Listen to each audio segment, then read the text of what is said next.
This is our case study action plan for Linda S. My name is Abigail Baker. I'm Danielle Harless.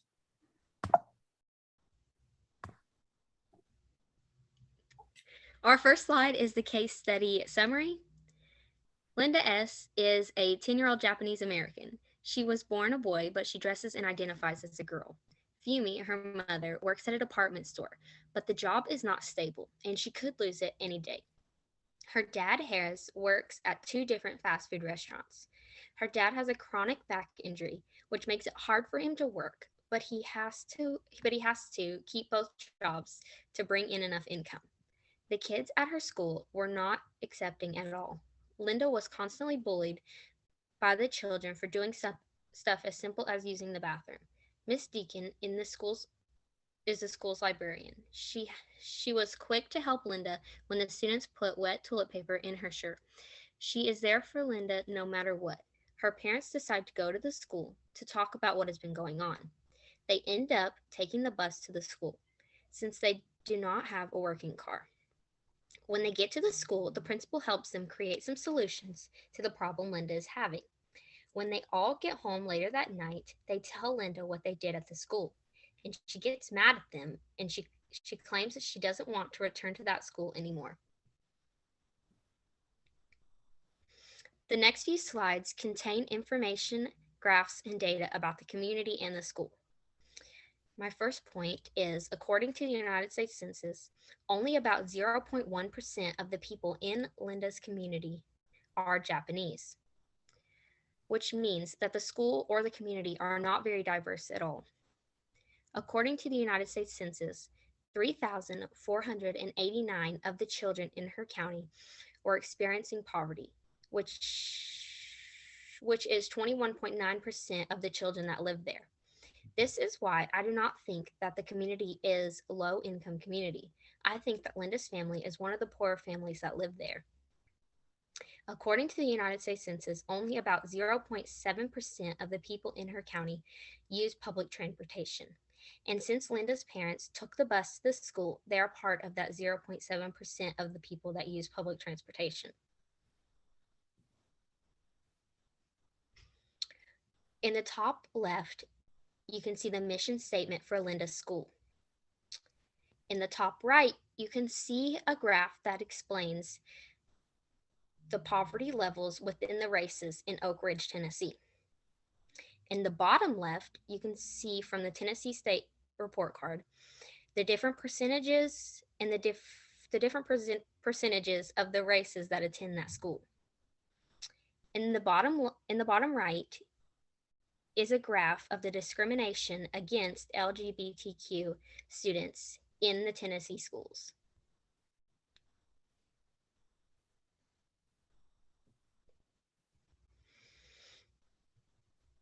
Here is our summary of the social inequities. The main large-scale social inequity in Linda's case is the school system itself. The public education system continues to fail at educating less inequities into their curriculum in schools. Bias is being indirectly taught. When schools choose to ignore problems that go on between students, it only allows for more inequities. Linda is a transgender female, and the public school system is good at not allowing most LGBTQ plus students to express and be themselves without harassment or rules in the school itself. Like in the graph shown on slide 4, 35% of Tennessee students reported being prevented from using the bathroom that aligns with their gender inequality identity. That means that 35% of school-age people had to either not use the bathroom at school at all or had to use the bathroom with people not of their gender, just because the school said so. The other 65% that didn't report being prevented probably still faced harassment or negative comments about it. So the next slides will be our strategies in the case study. Our first strategy is that we have discovered that harassment is an inequity in Linda's experience. We are going to craft a plan to address this inequity by employing the strategy of teach about class bias, poverty, and economic justice, because it will show all the students in the class about poverty and bias in the classroom that directly affects them. The first step in this strategy would be to discuss my concerns with administration. Hopefully, this will lead to some sort of meeting about how to prevent instances like Linda's in the future. Next would be by implementing respect in the classroom. Teaching about bias can prevent it from existing. By making sure my students know that they are all different in some way and have unique life experiences, they will learn to be more accepting of others. Promoting peer tutoring in class will allow for socialization between all students. Breaking up groups of bullies by placing certain individuals in certain groups will make the students find ways to work together. Peace in the classroom is the goal, but it will also help teach respect. All the students in the classroom should be able to work with each other and get the assignment done without any problems. No student should be afraid to work with one another due to bullying. Our second strategy is that we have discovered that money is an inequity in Linda's experience. We are going to craft a plan to address this inequity by employing the strategy of make the curriculum relevant to students experiencing poverty. Because money is an issue for Linda and her parents and many other students, so it is important to teach the class about it. The first step in this strategy would be to create a list of resources within the school and the community. Things like local transportation, childcare, free lunch, help with groceries, or free books for Linda to keep at home. Next would be by discussing with the school and my fellow teachers for recommendations on people, groups, or organizations that could be added to the resource list. Linda loves to read, so maybe I could speak to Ms. Deacon about donating old books to Linda. I could also let my co-faculty know that if they want to donate any books to Linda, it would be appreciated. Another step to take is to have a conversation with her science teacher to see about getting her involved in some sort of science extracurricular.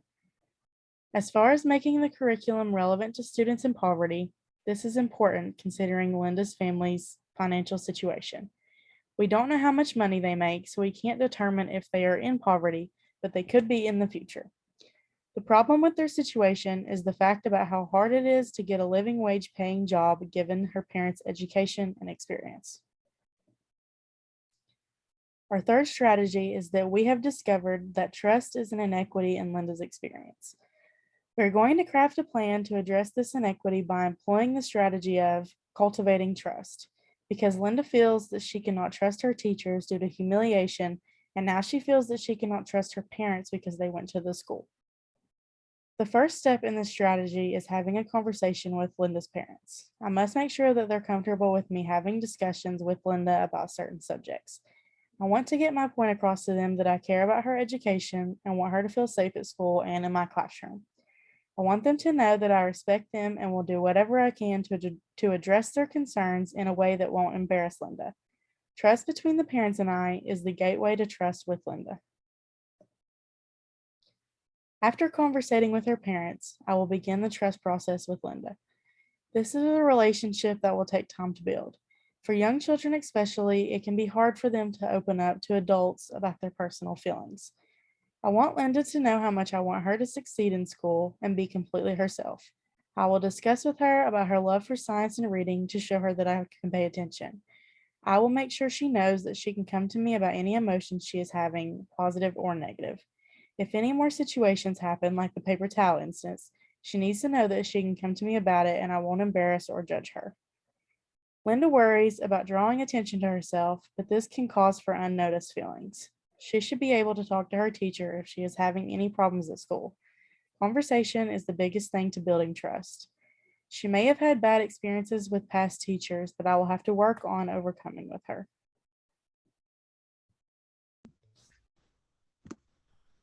This is our long-term action plan. We decided that the biggest inequality that is a long-term thing that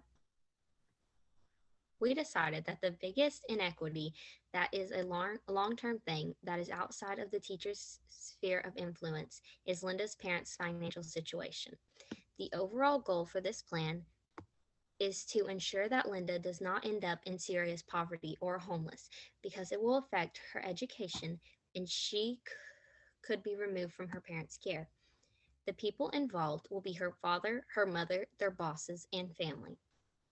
Her parents are the main focus for this plan. and should begin at home by discussing their situation about looking for new jobs together. Their financial issues are by their lack caused by their lack of being able to obtain living wage jobs that allow for comfortable living. Education, experience, and health reasons all have an effect on the issue. Linda's parents should reach out to possible family in their area for help regarding their situation. If they are religious or part of a church, they could get help with finding new employment and getting groceries. There are also tons of websites online that have jobs posted for hire regardless of experience or education. The next step that could be taken is a trip to the library. They probably don't have their own computer at home or may not have internet access. Therefore, her parents could take Linda and let her read some books at the library while they use the computers there. The, lo- the local library will have computers that are free to use. They should expect to spend an hour or two researching jobs for hire in the area. Fumi may find it easier to look for employment due to Linda's father's back issue. He needs to find a job that would allow him to sit down and not stand up all day like his current job.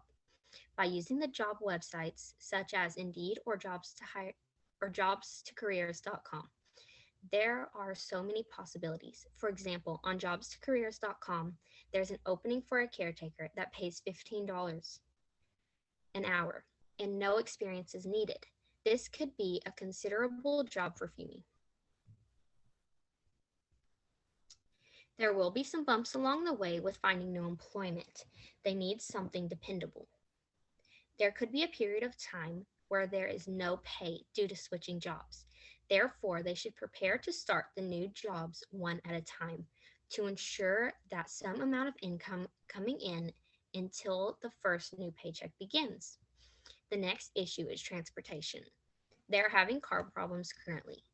There are options for public transportation in the area, even though it may not be very common in Oak Ridge. They should look into trading their current car for something dependable for now. After getting new jobs, they could save up a little money for a while to get a car that is more dependable rather than having two cars. Two cars would require two insurance payments, which is unnecessary unless they have enough money for the cars.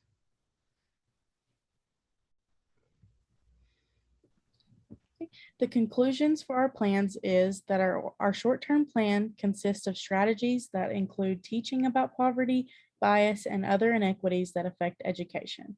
Also, cultivating trust with Linda and her parents.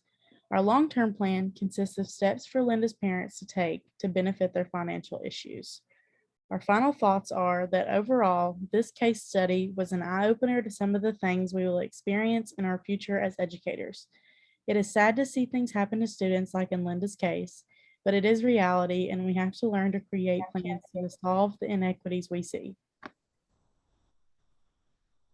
And these are our references.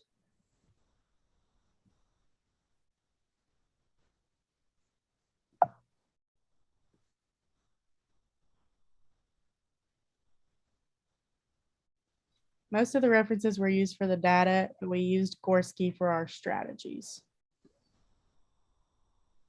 Okay. That's it. Let me stop the recording.